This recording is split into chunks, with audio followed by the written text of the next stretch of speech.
সর্বভারতীয় ইলেকশন কমিশনকে আমার অনেক অনেক অভিনন্দন, ধন্যবাদ এবং মোবারকবাদ জানাচ্ছি, বাধাই জানাচ্ছি যে তারা 5টা রাজ্যের ইলেকশন অ্যানাউন্স করেছে। ইলেকশন কমিশনকে মান্যতা দিয়ে তারা যেভাবে অ্যানাউন্স করেছেন আমরা সেভাবেই করব, কিন্তু কোথাও কোথাও একটা কোশ্চেন এসে যাচ্ছে। বিহারে 240টা সিট, 3টে ফেজে ইলেকশন হয়েছে।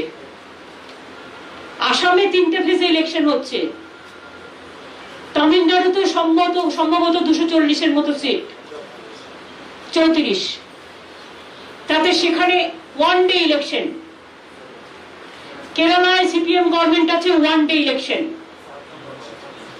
বাংলায় 294টা সিট, 8টা ফেজে ইলেকশন। কেন? কাকে সুবিধে করে দেওয়ার জন্য? একটু তো রেশনাল থাকবে election commission. We want election commission who have a highest regards. Now, like election commission, the important body, if they don't give justice to the state and the people, then where the people will go? Now, whatever I came to know from BJP party sources, whatever BJP have decided, as per BJP requisition, even I am really sorry to say that they cannot trust even West Bengal, the district also. I am really sorry. My question would be to Election Commission. I welcome your decision, but tell me why half of the district election every day? Why don't you do it? There must be some continuous the election, so that from post mobilization to election machinery everything you can do it together. কিন্তু আপনারা কি করেছেন? 2nd March, যেটা second issue of notification 2nd March, 27শে March election করছেন কোথায়? পুরুলিয়া। বাঁকুড়াটাকে ভাগ করেছে, করে বাঁকুড়ার একটা পার্ট, ঝাড়গ্রাম পশ্চিম মেদিনীপুরের আবার পার্ট 1, পূর্ব মেদিনীপুরের আবার পার্ট 1, এ আবার বিয়ে পার্ট 1 পার্ট 2 শেখাচ্ছে। একটা ডিস্ট্রিক্টকে ভাগ করে তাকে আবার পার্ট 1 পার্ট 2 করছে। দক্ষিণ 24 পরগনা জেলায় যেহেতু আমাদের জোর বেশি, সেখানে 3 দিনে ইলেকশন করছে, মানে একটা জেলা 3 বারে। বুঝুন অবস্থা। 5th মার্চ যে ইলেকশন হচ্ছে, নোটিফিকেশন যেটা হচ্ছে 1 এপ্রিল, বাঁকুড়া পার্ট 2, পশ্চিম মেদিনীপুর পার্ট 2, পূর্ব Medinipur part 2, south 24 Pargana part 1। এগুলো কি নরেন্দ্র মোদী আর অমিত শাহর কথাই হয়েছে যে তারা ইলেকশনটা করতে যাতে কোন কোন কনস্টিটিউয়েন্সিতে যাবে? আসামের ইলেকশনটা একবারে করে নিয়ে 27শে মার্চের মধ্যে, এপ্রিলে 6-এর মধ্যে তামিলনাড়ু ইলেকশন করে নিয়ে একদিনে, কেরালার ইলেকশন একদিনে করে নিয়ে,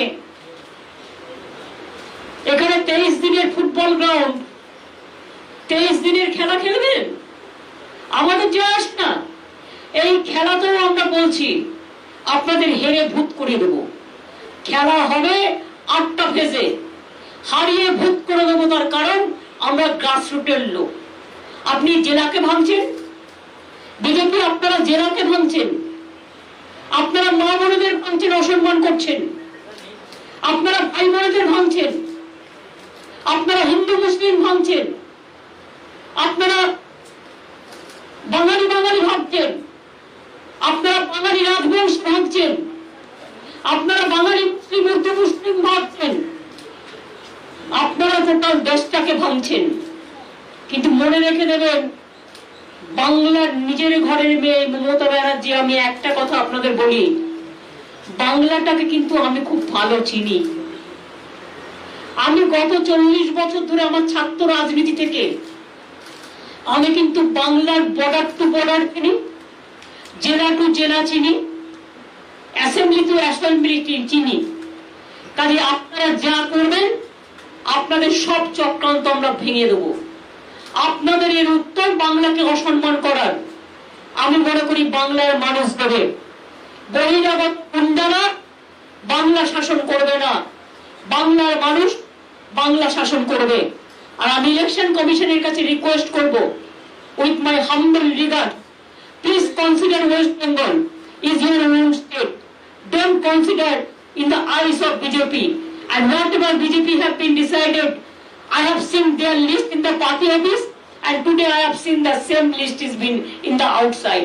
I'm really sorry, I'm shocked, but we welcome your decision because we respect all of you the constitutional position. But please see, same man is being deputed as an observer. Earlier 2019, Mr. Vivek Dubey or somebody was the observer, and what he has done here, we know all the drama, we know all the games.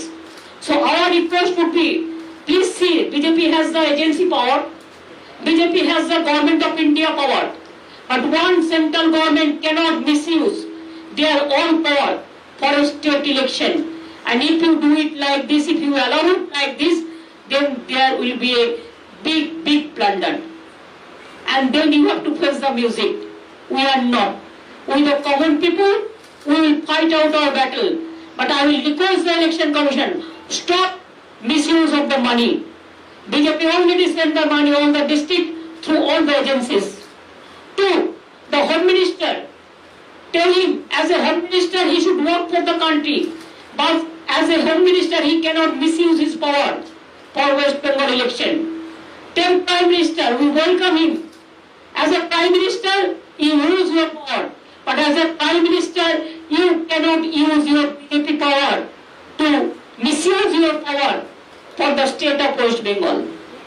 And if all the state government do, BJP, all the party, তারা যদি সবাই মিলে মনে করে বাংলাকে আমরা ধ্বংস করব, বাংলাকে আমরা নিগৃহীত করব, বাংলাকে আমরা শোষণ করব, বাংলাকে আমরা বঞ্চনা করব, তাহলে জেনে রাখে দিন, আপনার যত নেতা আছে নিয়ে আসুন। আমাদের বাংলায় একটা কথা আছে, নেতা আর নেতা, এটা বাংলার কথা। আপনার যত নেতাকে নিয়ে আসুন। আমরা নেতা নই, আমরা হচ্ছে ঘর পোছার নেতা, অর্থাৎ আমরা পাবলিকের মাটির ঘরের লোক, আমরা ধান ক্ষেতের লোক, আমরা মেশিনে কাজ করার লোক, আমরা ঘরে বাসন মাজার লোক, আমরা সাধারণ মানুষের লোক। মা বোনেরা আমার, এর জন্য জবাব দিতে হবে, তৈরি থাকুন। এই অসম্মান বাংলাকে করেছে, এত ভয়, একটাই মাত্র চিফ মিনিস্টার মহিলা, সেটা আমি আছি। এত ভয় আমাকে যে পুরো কেন্দ্রীয় সরকারটা সব অর্গানাইজেশনকে নিয়ে এই প্ল্যানিং তৈরি করেছে। I am really sorry, but after the election you have to give me the best award, victory award, and I will get the winning capacity, and we are the winners. We are the street fighters, but we are the winners. We can show you the result. And Mr. Narendra Modi and Amit Shah, please be prepared. Whatever you will destroy, you will turn to destroy them all. Like the 2024 election, we will not let you go alone. We will fight the battle together. Thank you so much. I think আজকে আমার এটুকুই বলার ছিল। আশা করি I covered every point.